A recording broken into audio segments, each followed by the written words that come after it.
Hello everyone, how are you all doing? And welcome back to the Ziggo Pro League on the channel. Round 4 it is, around Baku, Azerbaijan. Of course, a very tricky, interesting circuit really. Anything can happen over here, as we are already in the qualifying and we are about to go on to our final lap. Currently in third place, and also one thing you'll immediately notice as we see the standings on the left hand side of your screen. The nicknames of the drivers have changed for this race. So from this race onwards, the drivers will actually be using their real name instead of some weird kind of nickname. I think it will be easier to follow for you guys, so you guys should be happy with that.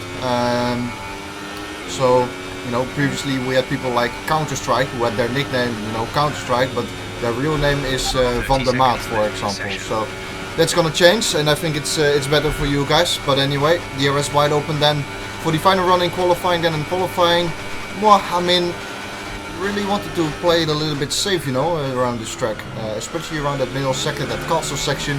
Very easy to lose a piece of your front wing over there, or if you are not careful, you will crash the entire car basically. So anyway, this is the final run, so might as well go all in on this final run really. Currently in third place and with a 136.7, but we really need to improve on that. As we go and touch the wall a little bit there, carried a little bit too much speed into the corner. But anyway, we want to go for a 36.4 thereabouts. That would be the sweet spot in qualifying around this track, at least for me. I know that as I take a lot of curb, that is not nice. Losing a lot of time actually there. I think we lost 2.5 tenths actually over there. So by now I knew this lap is also not going to be that great. Might as well go and push very hard in this middle sector here, trying to gain a little bit of time back, which I'm currently doing quite well.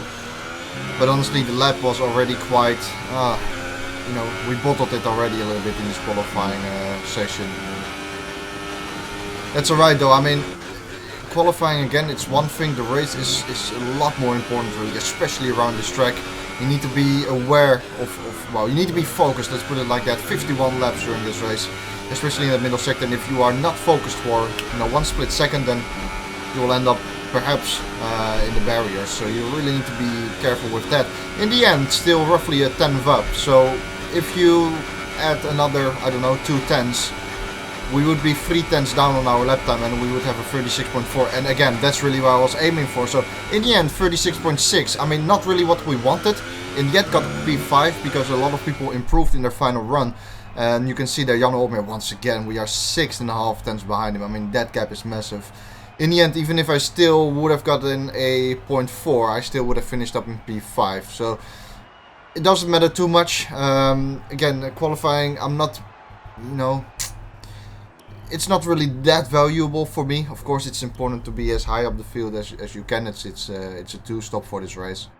But you know, the race is so much more important. 51 laps it is then around this track, and that really is a very, very treacherous race really. You need to be aware, really need to concentrate all of the time as we are underway already. Then a little bit of wheel spin there in third gear, trying to swing it around the outside of Ian Bastein here, who gives a little bit of a nudge actually. And that means that we lose another position to Mitchell T1 now into turn 2, and there seems to be a crash. And look at this, we're almost stationary, and there comes Jesse Post actually, who flies on the inside of most of us. We have been dropped down to P9 because of that, which is of course very poor, a very poor start really.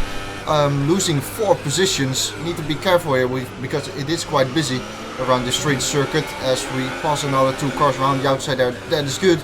On the inside here of Mitchell T1, need to be careful of what's going on there, but able to escape from that situation without losing any piece of our front wing really. Mitchell T1 up front, he was called Lockdown before, so again there's the name change that has taken place. But again, that start was, I mean, the start itself was quite alright, but then of course we went around the outside of Ian Bastein. I guess he underestimated the fuel maybe a little bit, so he got a bit of understeer, which he didn't expect, and then gave it a little bit of a nudge. All fair and square, to be honest. But of course, Mitchell T1, who's now in front of us, passed us. And, well, interesting situation in turn 2 then, as we come through this.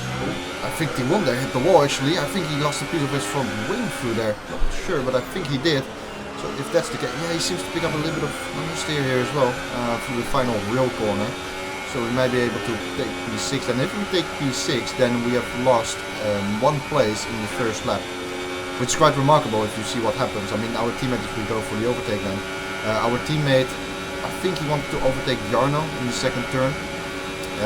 Jarno is still leading, by the way. But I think our teammate outbraked himself and then was a little bit like stuck. Jesse Post also makes lots of mistakes we are actually seeing here. Lap 2 of the race on the inside of Jesse Post for turn 2 could be quite a crucial move already. The inside, he's on the outside, need to leave him room. He does get a better exit because he's on the outside though. Need to get into overtake mode. Rich mixture as well, trying to make this move here. We're gonna have to do it around the outside this time. He defends the inside line. A little bit later on the brakes, around the outside, a little bit of a nudge, but able to make the move luckily without any damage there, without touching the wall on the outside. So that is P5 then, and we're back in the position that we started from. Finishing off that story I was talking about, our teammate outbraked himself into turn 2, trying to make a move on Jarno. He ended up on the outside, so, you know, really scruffed up against the barrier. And I think he was, I don't know, driving very slowly because of the incident. Because of that, there was a bit of a pile-up really behind him, and we were part of that because we were on the outside as well. We were right on the part that had the slowest momentum, so to say. So, you know, with benefit of hindsight, it would have been better if we were on the inside, but of course you don't know that. But quite interesting, dropping down to P9 and all of that. But able to make it back up to P5 right now, but I don't know. I mean, it's only lap 2, 51 laps to you know, are there in this race. If you look at the min-map, Jarno is already pulling away like a madman. He seems to be untouchable once again, like he was in China really, although Flores Vyas at the time challenged him quite hard. I think Flores is running in second right now, our teammate is third, and Ian Bastijn is in fourth. Now I was looking at the pace, and I think Jarno did a high 42 as the fastest lap. Let's have a look here. We're in lap 5. Ian Bastijn already pitched, so that's quite an interesting, or sorry, quite an early stop I should say. And we are still doing 33.2, so that is not too bad. And the gap to our teammate Borders is then 2.8 seconds. And in the meantime, looking mirrors as well, Jesse Post is following us quite closely. So he is sticking within our DRS zone.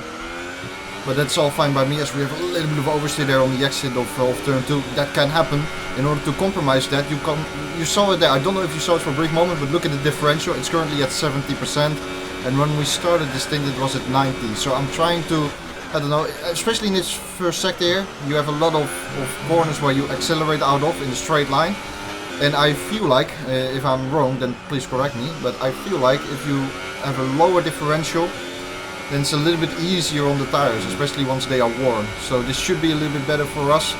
And you will see it throughout this video that I put the differential down as you go further into a stint and the tires start to wear a little bit more. So it seems like we are pitting, lap 8 of the race, although no, we are not pitting. Yes, Post is pitting. With that move I don't know, it was kind of like faking a pit stop.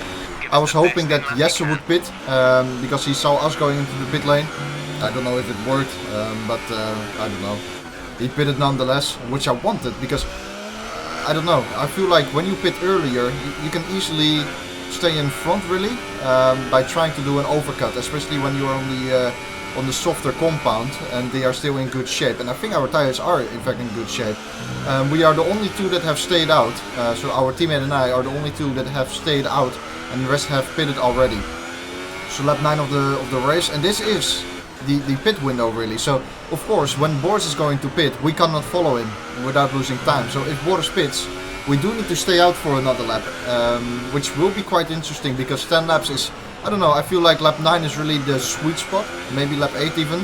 Lap 10 is a little bit far into the stint, but if we end up doing 10 laps in the first stint, so be it. We need to make the best out of it.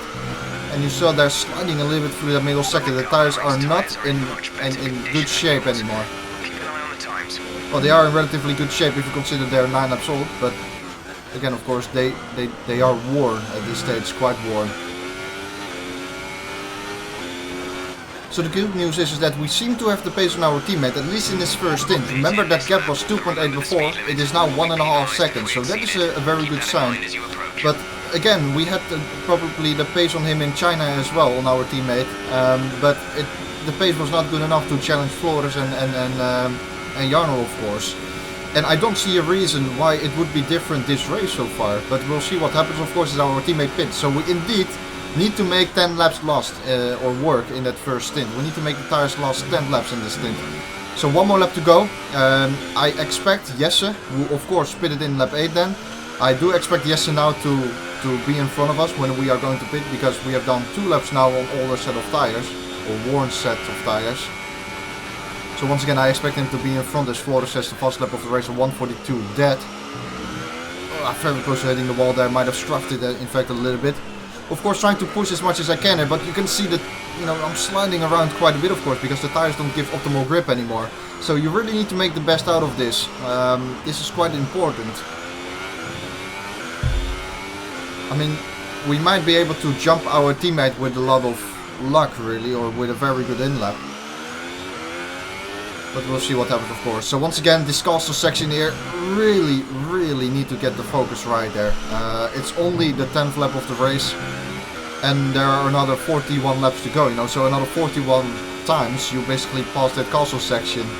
And every time you're kind of squeezing your butt together and hoping that you don't turn in too early because you end up in the wall, and you don't turn in too late because you end up in the wall. You need to be very precise and also carry the right amount of speed, of course, into that section, because if you have a little bit of overspeed and you hit the curb wrongly, then, you know, you end up with a face full of barriers.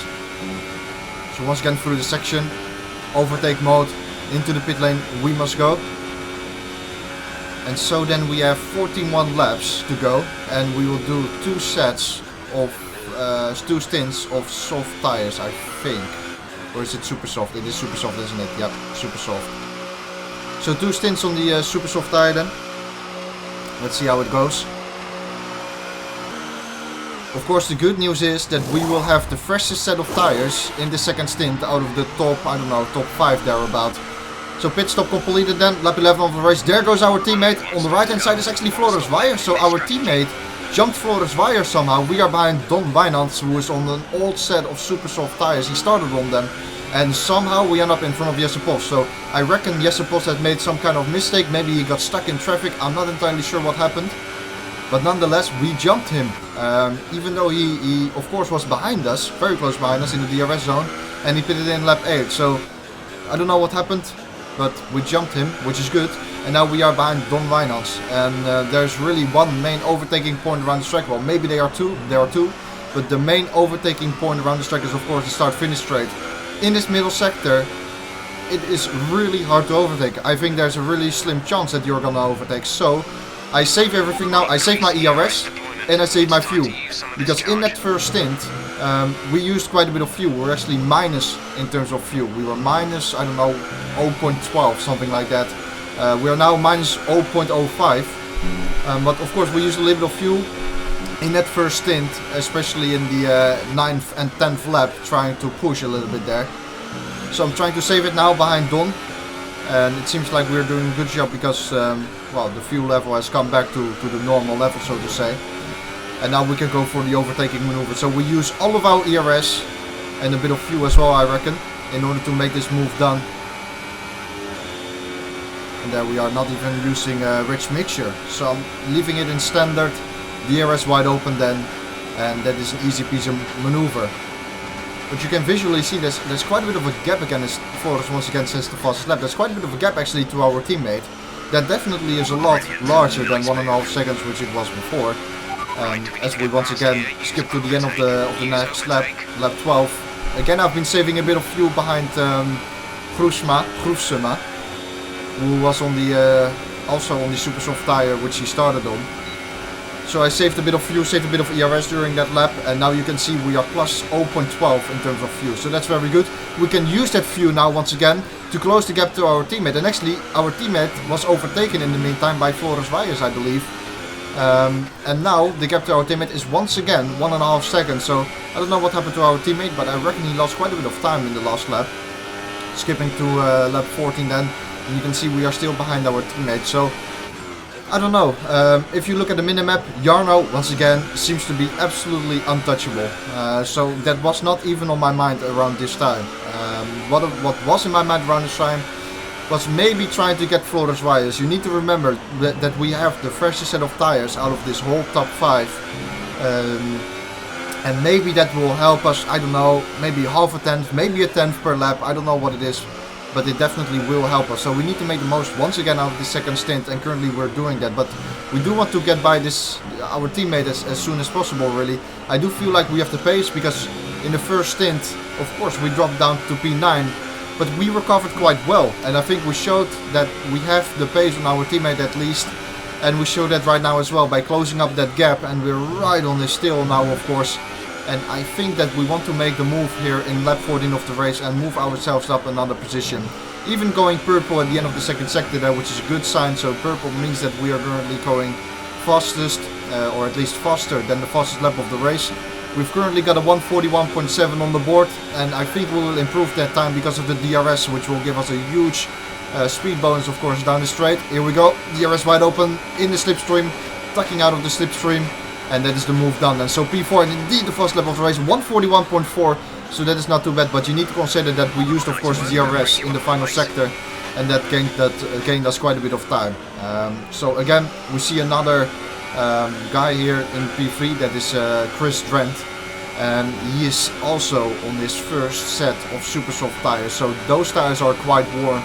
And also here you can see it, I'm already going into lean mixture and using no ERS at this moment whatsoever. I want to save my ERS, I want to save my fuel, because I don't think I can get past here. Maybe go for a little bit of a look on the inside here. Yes, I do that, but you know, there's no way I'm gonna make a move from that far back without any contact.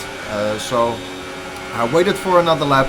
Then at the end of the lap, again, you go into rich mixture and into overtake mode, and you can see now we've got 0.17 laps of spare fuel, which is good. The gap to Flores, 2.1 seconds.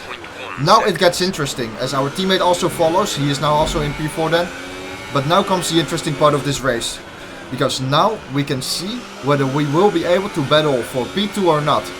We have finally overtaken our teammate, and at the end of lap 17 you can see the gap is 1.6 seconds. In fact, we are gaining time on Flores.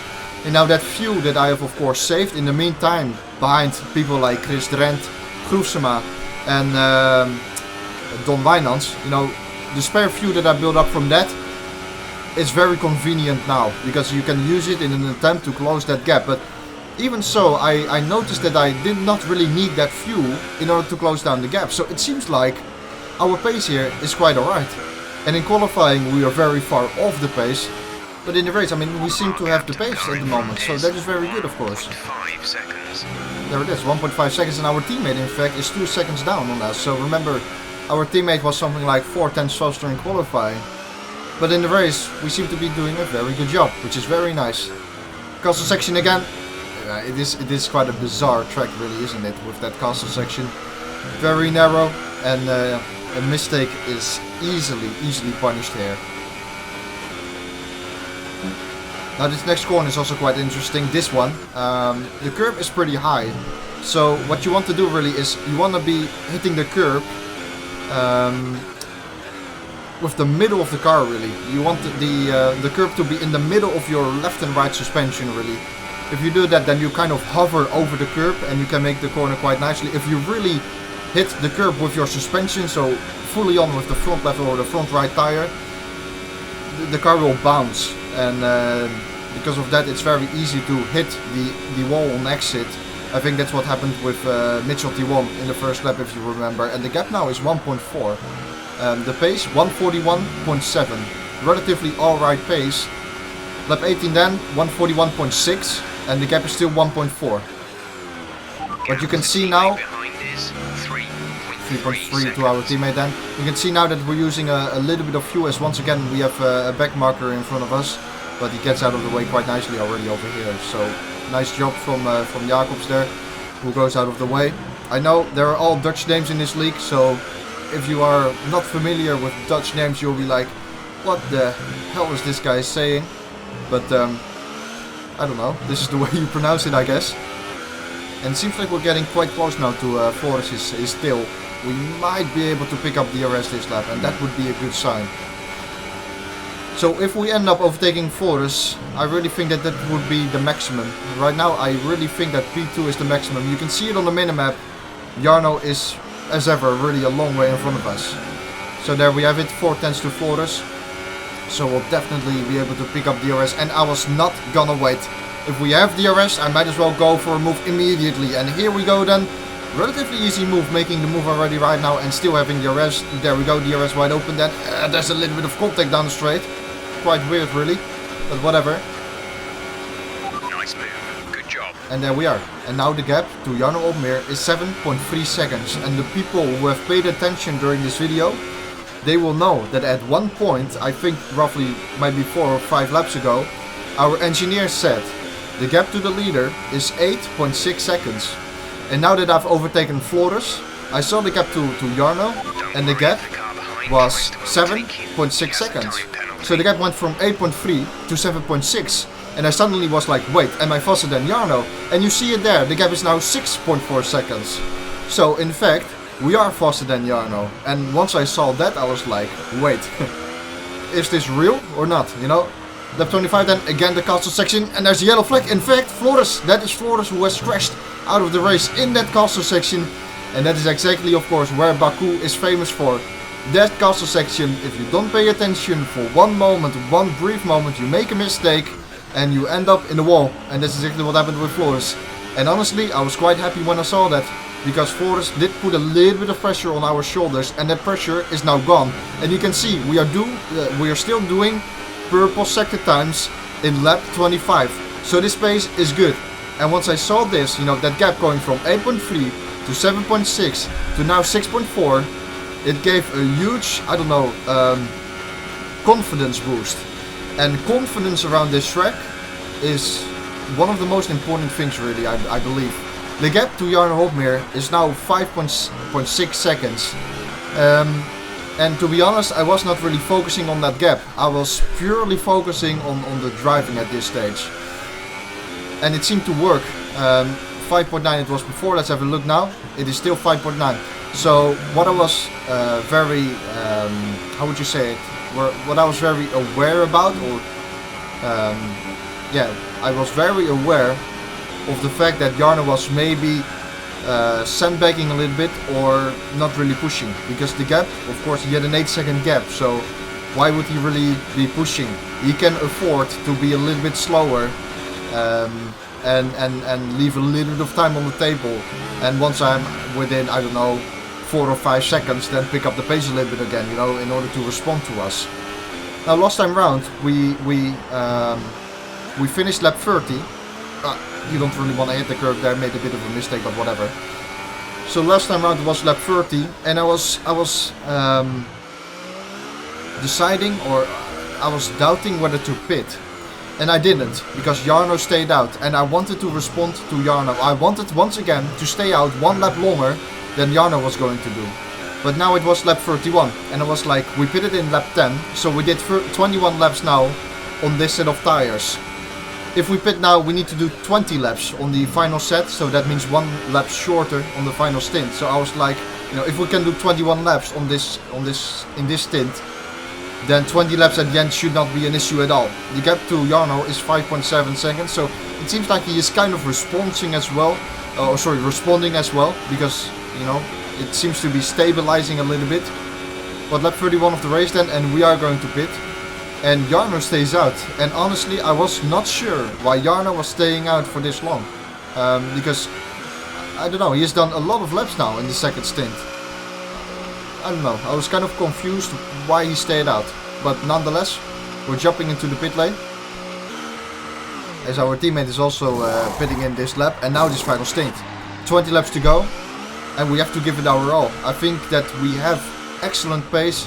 Look after these tires now. Let's see what happens, you know. I mean, I don't know if it's enough. All I can do is push as hard as I can, really. Especially this outlap. This outlap will also be quite important. Maybe we can gain a little bit of time in this outlap. Jarno is of course now on worn tires. We are on fresh tires. They need to come up to temperature maybe a little bit. But as you can see there was quite a lot of grip already in turn 3. So that actually gave quite a bit of confidence for the remainder of this outlap. So we really want to be pushing here. The gap to Jarno, 22.9 seconds. Let's keep that in mind, okay? Let's keep that gap in mind, 22.9 seconds. And when we pitted, the gap was 5.7 seconds. So if we want to win this, we need to make up 5.7 seconds in this last stint. In the previous stint, we made up roughly, I don't know, 3 seconds. So we need to make up more time in this final stint than we did in the second stint. But again, the funny thing is, I did not really focus on that gap. I was only focused on the driving, because the thing is, around this track, if you start to focus on other things, it's very easy to make a mistake. You really need to focus on yourself and on your own driving. Very close to the wall. They're making use of the whole track really there on exit. And the purple middle sector, 22.4 seconds. So we gained half a second in the middle sector. The gap went from 22.9 to 22.4. And this could be quite a hectic and quite a tough or quite an exciting, that's it, quite an exciting final part of the race. As Jarno pits then, you see it on the minimap, he's on the pit exit right now, so we'll still have a very healthy gap really, as he exits the pit lane, and you can see him there in the distance. That's him. You just about saw that dot on the horizon turning into turn 2. Now remember, the gap before we pitted was 5.7 seconds, and we'll have a look at what it is in a brief moment. You can see it as well, we're a little bit minus in terms of fuel. Didn't care at this stage. I mean, if you go into lean mixture for one lap already, you can easily save a lot of fuel. And it kept now 3.8 seconds, so gained roughly 2 seconds in that pit stop phase. And we skip to the end of lap 37. 3.8 it was before, it is now 2.8. So we gained another second, and the fuel is looking better than before. The ERS is looking healthy as well. I think that we're in very good shape actually. But of course, right now comes the period as well where we are slowly but surely starting to run out of time as well. There are still roughly 13 laps to go as we set the fastest lap of the race then. A 140.333. Gap to Jarno, still 2.4.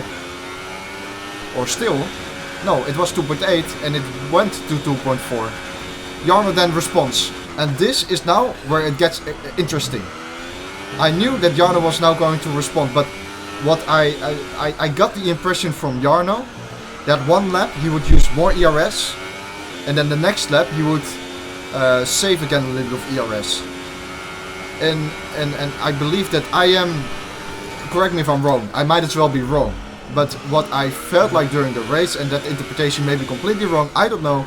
But what I felt like during this race was that my ERS consumption was very equal every single lap. So every single lap I tried to do the exact same in terms of ERS, as it's now 2.3. And with Jarno, as there's a back marker in front of him, with Jarno I felt like he used one lap a little bit more ERS, and the next lap he would consume a little bit less ERS. And again there's yellow flags here, and it is Jarno in the wall! Jarno actually in the wall. And there it is, lap 39 of the race, caster section in the wall. Basically just like Flores did. So we had two drivers who were around us who made that mistake and ended up in the wall. And right now I was like, okay, keep calm. Because again, if you now start to think about Jarno getting into the wall, you will once again start to focus on the things that have got nothing to do with your driving. And you will be the next one to end up in the barrier there. So when he crashed into the barrier, the gap was 2.3 seconds, and I really believe that it was getting interesting at that moment, because Jarno, it seemed like he was going to respond to our lap times, and I really would have liked to see whether we were still able to close the gap on him and perhaps even get within the ERS zone at the end of the race. But you can immediately see now, I was like, okay, we are not gonna do anything stupid anymore. We're gonna play it safe. If you wanna win this race, you need to play it safe. So I was gonna drop the pace, but then lap 41 of the race, suddenly someone has left the session. Another guy has left the session. Those are the broadcasters, by the way, of the race. So those are not the drivers, but the broadcasters. Our teammate has left the race. P3, Cas Hogenhout has left the race. Don Wijnands has left the race. Everyone left the race, and I was like, no freaking way is this gonna be a disconnect. Not at this time. Crossing the start finish line, and there it is. Lost connection. And I was like, no freaking way. And then I got a call from someone, from a driver who actually retired during this race. His name, Dominic Overdijking. And he said, I'm gonna invite you to the session, because he was still in the lobby, but he crashed. So he was in the, I don't know, the replay mode or the spectator mode. And he called me on the phone and he said, hang on, I'm gonna invite you and you can join again. That's exactly what he did. But it took me like 3 laps to figure out how I could join the session and then take over control of my car again. So I was like calling with Dominic Overdijking the whole time. And I was like, what the beep do I have to do, in order to get back into the session? He was like, don't worry, you have a 15-second gap to your teammate. If you play it safe and if you are careful and if you are, I don't know, easy, take it easy, then you can still win this. So I rejoined the session, and right now I was like, what the hell just happened? But again, you cannot think about that, because if you think about that, trust me, you'll end up with the face full of barrier. And one thing that is a bit lucky for us is that when we, of course, disconnected, the AI took over control of our car. And the AI is a lot slower than I would be. So the gap to Boris, our teammate, is now a lot closer. It in fact says it is 2 seconds. And you can see on the minimap, indeed, Boris is a lot closer than before. It was 2 seconds. It is now, let's have a look, 1.4. So Boris is closing down the gap. And I was like, there is no way, Boris, in a million years you're gonna get this place from me. I don't know. I was like, you race really hard, really this race. You are in a battle with Jarno Opmeer. I mean, this guy was the benchmark, or is the benchmark really in this league. And we closed the gap from 8 seconds something to 2 point, I don't know, something seconds as well. And then you have a disconnect. And the gap goes from 15 seconds to roughly 1.5 seconds. And it is now in fact 1 second. So, this was not gonna happen. If Boris was gonna fight with us, no way he would get past. And then I looked behind and I was like, hang on, that is not 1 second. That does not look like 1 second. And then I started to look on the minimap, and indeed, when you look at the minimap as well, it doesn't look like 1 second. And the gap up top, it says now 9/10. That does not look like 9/10. So there was all kind of shenanigans really going on in this race, and I kind of have to laugh about it, Lap 39, Jarno crashed. Of course, it's a little bit hard from a spectator point of view because you don't really see the full race. But in that final stint, really, from lap 30 to, I don't know, lap 40, something thereabout, really seeing that gap tumbling down a little bit to Jarno every single lap, and then the next lap Jarno would, I don't know, in my opinion, or for my perseverance, Jarno again, excuse me, would burn up a little bit more of his ERS, and then he would respond, and then the next lap he would be a little bit slower, and we were again, I don't know how many times faster. Seeing that gap down, that gap coming down was just, well, was good, of course. It gives you so much confidence. It's exactly what you need around this track. Confidence, very close to the wall there in the final lap. Confidence is exactly what you need. We're, by the way, doing a shot here at getting the fastest lap in this final lap. But at the same time, I don't want to go really blind in this final lap. I just want to get the victory. So if we don't get fastest lap, fair enough. To be honest, there were a few other things in my mind going on as well at this time. Closing that gap to Jarno, seeing him crash, then having that disconnect, trying to get back into the session. I really thought once we had the disconnect, that's it, it's over. Because I don't have experience with this game, at least not a lot. And then Dominic, who I think is a bit more familiar with the game, he called me on the phone and he said, don't shut down your PlayStation, you can still rejoin. I rejoined the race, saw the gap to Boris tumbling down to roughly 9/10, and then looking behind, seeing that gap, and I was like, no way in hell that is 9/10. In the end, we crossed the line in P1. First victory of the season. How? I have no clue how. After the race I was like, how did that happen? I had no clue at all where that race pace came from, because honestly in qualifying, once again, it looked like absolute dog shite. And then in the race, the pace was there. I have no clue how. I really have no clue how. And of course, seeing Flores and Jarno, especially Jarno, of course, I mean, it would have been extraordinary, really, probably, having a battle with him at the end, if we even were to have a battle with him at the end. Because, again, I don't know if I would have been able to get within a second in the last 10 laps.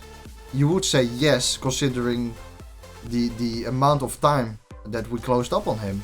But at the same time, maybe he was going to, I don't know, maybe he was going to respond.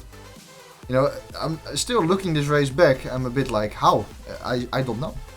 In the middle of the race there was one moment where I also thought, you know, what have I been eating? You know, have I been smoking something, or you know, you start to think the craziest things, because the whole season you battle with I don't know, your teammate or something there about for P3, and Flores and Jarno, especially in China, which was the last round, they would be 15 seconds off the road.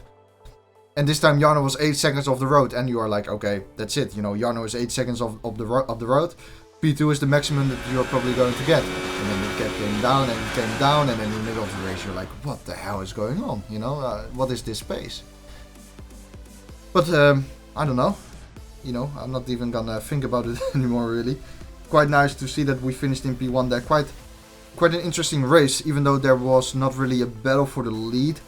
All it takes is just one moment, and you saw it right there with Jarno as well, and with Flores too. One moment and in the castle section, and you're done, really. Now, one big shout out, of course, to Dominic Overdijking, because he you see it there. I'll leave the footage here at the end of the video. You'll see what happens.